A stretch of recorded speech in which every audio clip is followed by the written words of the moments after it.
State Police Command has arrested a suspected serial rapist, Israel Tamunokuro, who allegedly lured women through dating sites, drugged and raped them before dispossessing them of their valuables.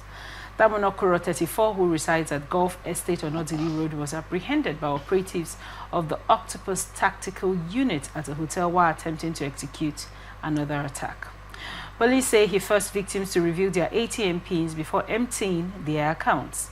State Police spokesperson Grace Ngirige-Koko confirmed the arrest, revealing that the suspect had committed similar crimes in multiple cities, including Warri, Asaba, Oka, and Port Harcourt. Now, investigations also linked him to a convicted rapist, D.K. Belema, with whom he had collaborated for 8 years. Tamunokuro allegedly sold stolen items to two identified receivers, Obere and Godwin, who operate in Port Harcourt. Police recovered one of the stolen phones from Stella Robinson, the wife of Belema, who admitted knowledge of her husband's crime. Upon completing his illicit activities, Israel Tamunokuro sells stolen phones, jewelry, and other valuables to two identified users, Obere, who operates at Garrison Bus Stop, and Godwin, who operates around Location Bus Stop at Ada George Road. He admitted to stealing over 18 mobile phones within the past 6 months, which he sold for prices as high as 300,000 naira each. The police, acting on intelligence, successfully apprehended him at the same hotel before he could carry out his plan, SP Ngirige-Koko stated. According to the police findings, the suspect had been engaged in these activities since 2017 and was previously incarcerated in 2021. His arrest followed an attempted crime on January 25, 2025, when he targeted a woman connected to a previous victim. Authorities have further intensified efforts to apprehend his accomplices, while Tamunokuro and other suspects currently in custody will be charged in court upon the conclusion of the investigation. I mean, giving the rise to high crimes where people lure people via dating through relationships and get them robbed, this just mirrors, continuing and disturbing incident that we have in society. What are your thoughts on this report? It's terrible.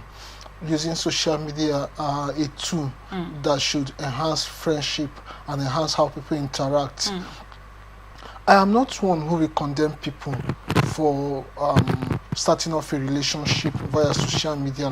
After all, what is it all about if not to interact with people, getting to meet people? And there is no limit to what kind of friendship you can get on social media, except that limit which you place on yourself. Right. However, given the rising incident, this is not the first time. This is not even just a Nigerian thing. Globally, you've heard people who met people online, and such persons derailed the course of their life. So in some cases, it has led to death and all that. Yes, even here in Port Harcourt, some 3, 4, 5 years ago, I can't remember now, there was a case of a guy that was also in the habit of luring women to hotel, and after having a relationship with them, he killed them, robbed them, and I don't even know how far the police went with that case, but the guy was arrested, and I know that. But typical Nigerian thing, there has been no follow-up on that story. And all that. But you see, like I said earlier, I won't condemn people for starting out friendship on social media, no matter what kind of friendship intended for good. However, given all these scenarios that continue to play out, I think people should be a little bit more careful going out with people, with somebody you have not had a physical contact with for the first time, and meeting you on social media. Our interaction has been on social media. No matter how fantastic that interaction has been, if I'm going out with you the first time, even with those you meet physically, if you're going out with somebody the first time, try as much as possible to make it public while it remains a private affair, a private date, a private relationship, and all that. What I mean is this: if I'm stepping out with a person you don't know for the first time, you're still building trust, whether it be a man or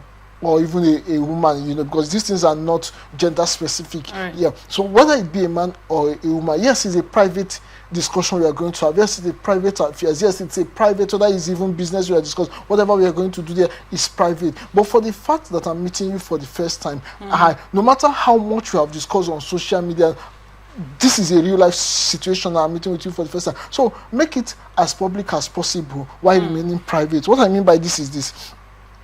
We are meeting for the first time. I don't know you, apart from the discussions we have had. We have had, our meeting point should be in a public place. Okay. If we're going to meet in a hotel, for example, it shouldn't be in a room. We can meet at the bar of the hotel, the receptionist, places where that is accessible to other people, that limit what we can do. Okay. Yeah, if we are going to be in a restaurant, it shouldn't be a secluded part of a restaurant, maybe a VIP lounge that is prepared for two or something. It should ideally be in the normal sit-out place, and in that place, like I said, as public as possible, as private as possible. Also, that would be a public place. We are in the full view of everybody, so that if anyone have a sinister motive, you'll be cautious, because people would likely know notice when something go wrong. Maybe if there is a shout or something, I mean that kind. Then, because we are sitting privately talking, we will still have our privacy, because you don't want to go out, and you don't want to limit people how they interact. But for your own safety, don't go on a first date to a secluded room where you probably will not get help if need be. But then this man gets to drug these victims because they are already in a room with him. If they are in a public place, for example in a bar, even if he drugs them, by the time he's dragging them to the room, those that work, except they are his accomplice, they will notice that this person is being dragged to a room. I mean, once a person is drugged and the person becomes unconscious, the only way to move him or her would be to carry the person, or at least forcefully drag the person. People would notice that this person is being dragged. That would raise a question. But by the time you're already in a room, you remember what happened some time ago in Abuja? A lady was taken to a room and was gagged, if not for the workers in the hotel. Yeah. So, but if they were in a bar, for example, in the same hotel, would he have been able to gag her? Maybe not, because other people would likely be sitting there, and maybe the workers would likely be around. But when you're in a room, nobody comes into your room. All right. Now, the SP stated that this guy was incarcerated a few years ago in 2021, and now he's out, and he has continued, with the trend for which he was even incarcerated for. What are your thoughts as regards reforms? When people go to prisons and come out, do you think they come out with any form of change whatsoever? Repentance, or what have you? With respect to the Nigerian system, if you have ever visited any of our correctional centers, to see, maybe you go with an NGO or something to render assistance and know that. If you see the way that place is structured, is there really a reform going on there? Or people are just locked away? Maybe for the religious organizations that come there, that could be the only way a reform would take place. And the religious organization is not compulsory that everybody attends. So if a religious organization comes, a hardened criminal or somebody just refuses to go there, whatever reform they are preaching will not even get to that guy. So our correctional centers, how correctional are they? That's the question. Then even in the best of system, some people are just wired for criminality. Their mind is just made up that way. So no matter how many times, we have seen this in different climes, no matter how many times you have incarcerated them, when you bring them out, they still go back. They are just like that dog going back to its vomit. They still go back to the crime for which it's... Don't you think that happens because they don't know how to do anything else? No, this guy now cannot be because he doesn't know how to do anything. If you even look at the part of town he said to leave, Gulf Estate is not to the best of my knowledge, is not a place for riffraffs. It's not a place for never do it. So this could be a person who mindset is tilted towards criminality. If he lives in Gulf Estate, that means he is not a hungry person because he's stealing phones and selling the phones and selling jewelries and selling still confirms that his mind is made for criminals, because if he stepped in because he was hungry, I mean, at that stage he wouldn't have been so hungry. I'm even surprised. It's like he said each of the 18 phones in 6 months, each of them was sold at least 300,000, because he has a way of identifying high profile ladies with maybe expensive gadgets, right, and all that. Because I mean, how did he know the value of their phone? This is also brings to mind what the common advice that is out there. When you're on social media, be careful what you put out about yourself. The things you put out could make or mar you. If you're one who is always displaying affluence on social media, you may be feeling good, you may be doing it as a feel good, but you could unintentionally be attracting some criminal elements to yourself. So people should really be circumspect when they use social media. We can't tell people not to use it because it has come to stay, and we can't.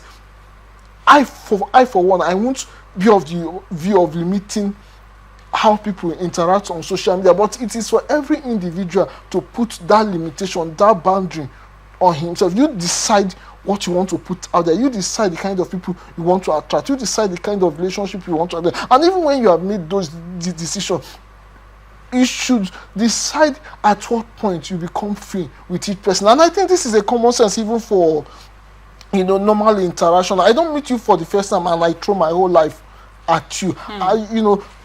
You carefully interact with people, and this is not to say you are being schizophrenic, afraid of everybody or something like that. No, you are just being circumspect. Yes, you could even come with the garb of a saint, and I'm not doubting that you are a saint. You may have, for all I care, you would have even been beautified by the papacy.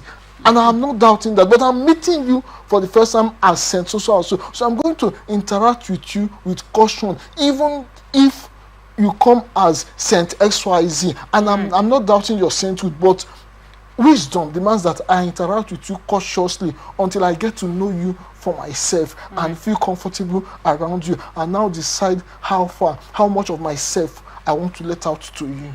Now, you mentioned that social media and its usage can either make or mar you. But in this era where I had a guest come by last week, and he said something about how the influence for young people right now is that they must have a 3-camera button iPhone, right? And people come as much online to show, their peers and anyone that cares to see that, okay, I have arrived with this gadget. And now you come through to the studio today and said that the social media can either make or mar you. Absolutely. Now, I want to gather your thoughts as regards the predatory behavior that this man uses to lure these victims. As it said in the report, he follows these victims on dating sites. They meet on dating sites, and maybe they talk for a while, because you find out in the report that they have trusted him to some level to equally give him their ATM pins. How do you think? Their ATM pin, he forcefully takes it from them after he has drugged them.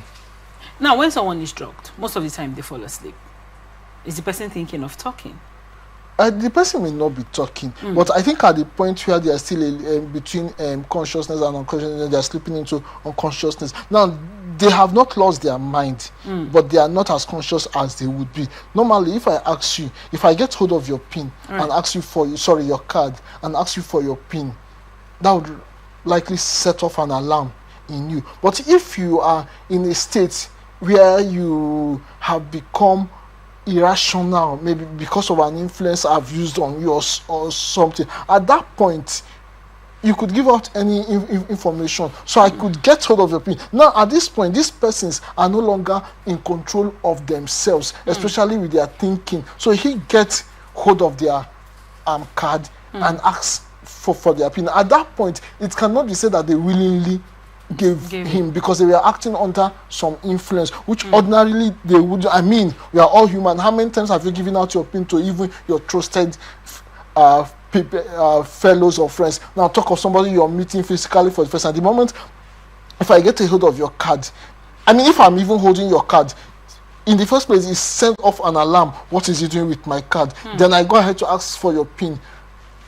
At that point, you become careful of me. But because there's an influence now, this person is not who she ought to be because something has been used on her. So at that point, she becomes vulnerable.